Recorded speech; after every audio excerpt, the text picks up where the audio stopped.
只要你面對現實，就能夠打破現實。好多人咧唔面對現實啦，佢哋會選擇逃避啦、避開啦、講大話咁樣去包裝啦。但係其實你咁樣永遠打唔破現實，你只會不斷咁樣去重複呢一種嘅現實，不停喺你身上發生嘅啫。如果你去避忌嘅話，你從來唔用自己嘅態度去面對嘅話，事情根本係唔會解決到嘅。可能一句説話你誤會咗，你會唔會同人溝通翻好啲呢？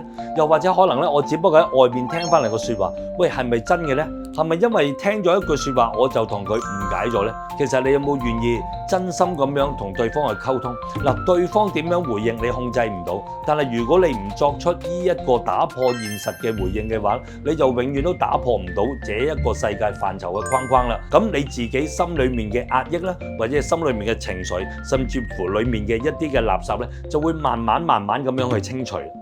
好片記得俾朋友